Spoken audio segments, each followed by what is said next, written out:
What's up, my fellow comic book readers? Guys, 6 indie comics from 6 different publishers.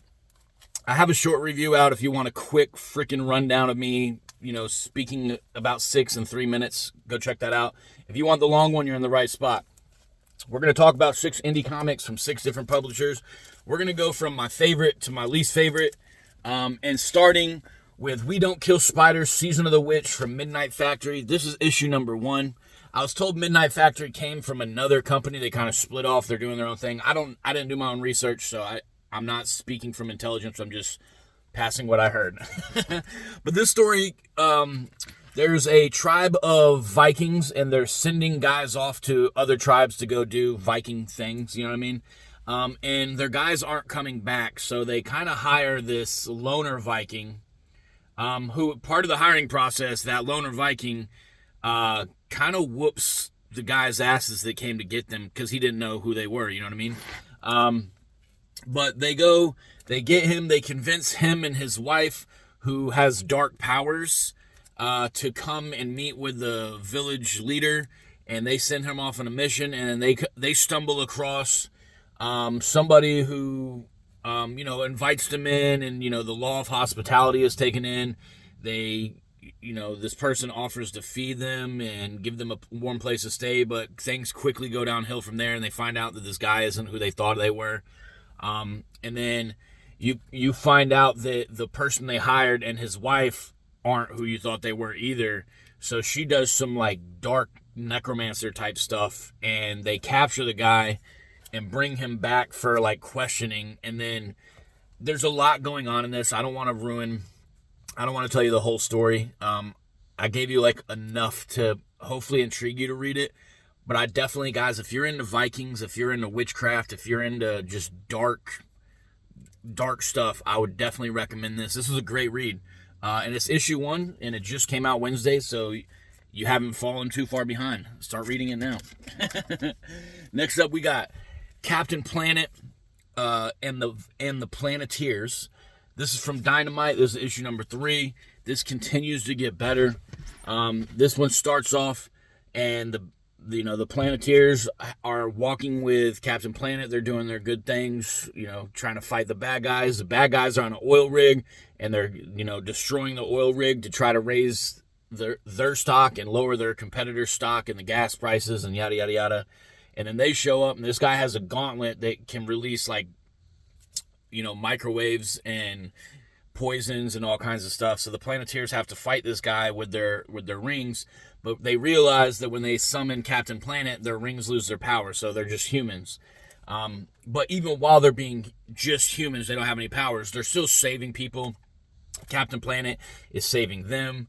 And then Captain Planet goes away, and he does his classic line, the power is yours type thing. And then the kids get their ring powers back. And they establish a hierarchy within themselves. They have an established leader now. And then one of the guys, I guess I gave away he's a guy, so, that kind of narrows it down. But one of the guys decides he's not cut out for this, or he thinks he's not cut out for this. And for the end of the episode, he separates. And then it kind of leaves on a cliffhanger of what's going to happen in issue 4, because the bad guy, he doesn't know is a bad guy, is like, hey, I got a proposition for you. I know who you are. And then, it kind of ends right there. I know he's not going to turn into a bad guy, because you need 5 good guys to summon Captain Planet. You got, it'd be what it be. But this was a great issue. I definitely recommend it. Next up, we got Quick Stop from Darkhorse. This is volume 3. I think this was Chasing Amy. This is just an alternate cover. Chasing Amy is the only Kevin Smith movie I haven't watched from the whole, Jay and Silent Bob and Clerks and that. I haven't watched Chasing Amy yet. I need to. But I've been told, I watched somebody else's review on this, and they said it was almost line for line Chasing Amy. But in this, Holden McNeil, who is a comic book producer, they're at a Comic-Con, and they're talking about their comic books, and a lot of funny one-liners are getting dropped, and there's a plot set up for them to help another comic book creator. It's all funny, and then, it turns out the Holden McNeil is in love with a woman, and he, you know, tries to hang out with her a lot, and then finds out that she's gay and not into men. But he's like, you know what, you know, they become best friends, and he's like, you know what, I got to give it my best shot. So he tries, and then, you know, stuff kind of doesn't go as planned. I think this is a one-shot because it says the end instead of to be continued at the end of this. But I think this just makes me want to go watch Chasing Amy and find out, like, what I didn't realize in this. I won't say this is like a must-read for everybody. I will say that if you like Jay and Silent Bob and like dick and fart jokes, right? Which is what Jay and Silent Bob is. You're probably going to like this. It's a quick little read. It didn't take a whole lot of time. There wasn't a whole lot of, like, I didn't need to know anything to enjoy this. So if you're into, like, crude humor, I would probably pick this up and read it. It was a fun read. Next up, from EC Comics, we got Blood Type. This is issue number 3. It's about Ada the Vampire. You got the Grave, I think his name is the Gravedigger, and he's kind of narrating what's going on with her, but she is looking for the people that harmed her and ran away at the end of issue 2. And then she finds out that they might be vampires, or, you know, he kind of tells her, the guy that was like the leader of that group kind of tells her, you know, that she stole the vampire bloodline from his heritage and yada, yada, yada. It kind of goes back into her past when she first got turned into the vampire, and how she was like a maid. She was a servant in her house. And then the daughter of the household tricked her into going to a school for her because the daughter didn't want to go, and they looked alike. And it's how she kind of turned into a vampire herself. And again, another issue where there's a lot going on, but this is really fantastic. It makes me want to get more EC Comics and find out, like, you know, you see the previews at the end of the comics, and there's always like great stuff going on. This one is Tear. What does it say? Tear in a jugular vein along this.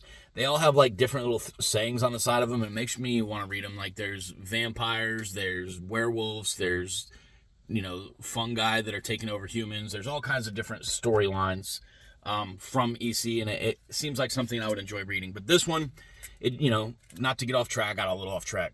Ada is battling another group of people, and they kind of capture her, and it kind of leaves us on a like a cliffhanger of whether Ada is going to be in trouble, or if the other people are going to have to deal with Ada, because she's also a badass vampire. But I'm really enjoying this story. I'm going to continue enjoying this story. I recommend that story. Next up, we got Godzilla, Here There Be Aliens. This is also issue number 3. This is continuing to be good. Godzilla is finally in it. Godzilla's just been kind of getting mentioned for the first 2 issues, but he's finally in this one. Him and, I can't remember the man-made kaiju, I can't remember his name, Alpha or Flight, something like that. They battle mechanical Godzilla, Mecha Godzilla, and defeat him, but the aliens are trying to take over the world. The bad aliens, there's multiple different type of aliens. The bad aliens are trying to take over the world, and they have like their kaijus that are battling the world's kaijus. So you get to see a little bit of like Mothra, Godzilla, all the different Godzilla kaijus that you know if you watched Godzilla. And they're battling the aliens the aliens kaijus, and the aliens also send down little metal orbs that kind of transform. So the aliens that are on the planet that aren't humans, but they're disguised as humans, get revealed to the humans of who they truly are. And there's a race of kind of like Planet of the Apes. So they're simians, and they get revealed to the humans, and the humans do what humans do. They panic, and they're like, oh, take them captive, blah, blah, blah, blah, blah. So the humans capture all the simians, even though they're the good guys, but humans, you know, kind of realistic in that aspect, because I think that's what the human race would really do. Like, oh, they've been helping us the whole time, but they're different than us. Shoot them, Cletus. But yeah, this issue continues to be really good. I'm really glad Firelord Caleb put me onto this.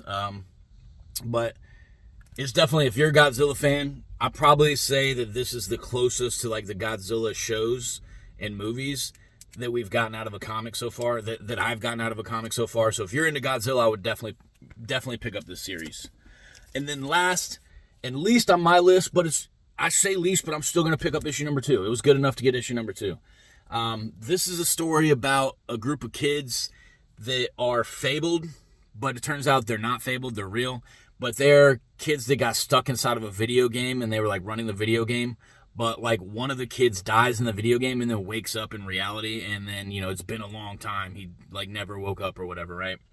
But he's finally up, and you know, they're going crazy. It's kind of like the calm before the storm.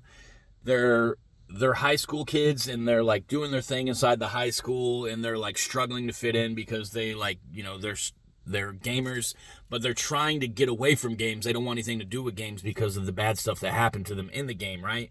So they're like making fun of people that are playing games and like bullying them and stuff like that. But then a new game comes out, and of course they got to jump in on it. And then when they join the game, some crazy stuff is going down.